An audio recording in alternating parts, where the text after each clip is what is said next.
Santa Cecilia, perawan dan martir. Cerita-cerita mengenai Cecilia kurang pasti dan jelas. Dalam buku akta cerita kuno yang berbau legenda, diceritakan bahwa Cecilia merupakan seorang gadis Roma yang telah menjadi Kristen. Ia merupakan putri bangsawan dari suku bangsa Sosilia, suku terkenal yang menghasilkan banyak pemimpin, serta 18 orang konsul untuk Republik Roma pada masa itu. Konon, sejak kecil ia telah berikrar kepada Allah untuk hidup suci murni dan tidak menikah.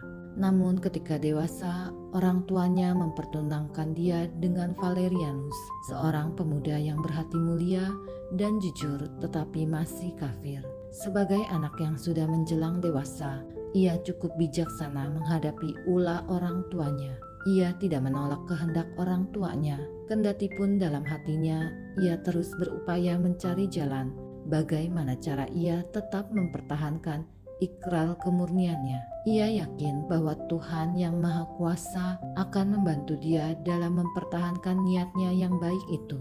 Dengan keyakinan itu, imannya tidak goyah sambil tetap menghormati kedua orang tuanya. Ketika hari perkawinannya tiba, Cecilia mengikuti upacara sambil berdoa dan menyanyikan lagu-lagu rohani. Sementara itu, para tamu sudah datang dan bunyi musik pun sudah ramai terdengar.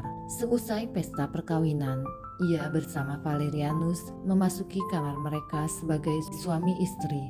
Dengan berani, Cecilia berkata kepada suaminya Valerianus, "Valerianus, aku mau menceritakan kepadamu suatu rahasia pribadi.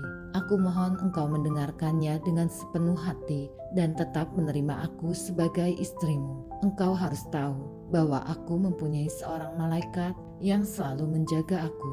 Jika engkau berani menyentuh aku sebagaimana biasanya dilakukan oleh suami istri yang sudah menikah secara resmi, malaikat itu akan marah dan engkau akan menanggung banyak penderitaan. Namun jika engkau menghormati keperawananku, maka malaikat pelindungku itu akan mencintai engkau sebagaimana dia mencintai aku." Kata Valerianus, "Tunjukkanlah malaikat itu kepadaku. Jika ia berasal dari Tuhan, maka aku akan mengikuti kemauanmu." Jawab Cecilia, "Jika engkau percaya dan mau dibaptis menjadi Kristen, engkau akan melihat malaikat itu." Valerianus menyetujui usul Cecilia istrinya. Ia disuruh menghadap Paus Urbanus yang tinggal di Jalan Appia. Di sana ia mengalami suatu penampakan ajaib dan mendapat pengetahuan iman, lalu bertobat dan dipermandikan oleh Paus Urbanus. Ketika ia kembali ke rumah, ia mendapati Cecilia sedang berdoa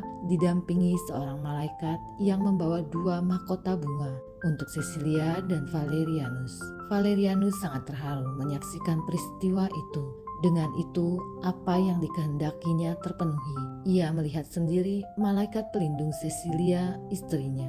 Pada waktu itu, Kaisar Roma Diocletianus sedang giat mengejar dan menganiaya umat Kristen. Dengan rajin, Cecilia dan Valerianus setiap hari menguburkan jenazah orang-orang Kristen yang dibunuh. Valerianus kemudian ditangkap dan dihukum bersama adiknya dan seorang tentara Romawi yang bertobat. Tidak lama kemudian, Cecilia juga ditangkap dan diadili. Ia menolak dengan tegas bujukan para penguasa, maka ia disiksa dengan bermacam-macam cara. Tetapi semua itu sia-sia saja. Akhirnya lehernya dan dia wafat sebagai martir Kristus pada tahun 230. Keberaniannya menghadapi kemartirannya membuat Cecilia tampil sebagai contoh gadis Kristen sejati yang menjadikan hidupnya suatu nada pujian bagi Tuhan. Ia dengan tegas dan gembira memilih keperawanan dan lebih senang mati daripada menyangkal cinta setianya kepada Kristus. Kemartirannya membuat banyak orang Roma bertobat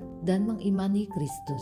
Dalam abad kelima, di Roma didirikan sebuah gereja basilika untuk menghormatinya, dan devosi-devosi rakyat segera mengangkatnya sebagai pelindung paduan suara dan musik gerejawi. Santa Cecilia, doakanlah kami.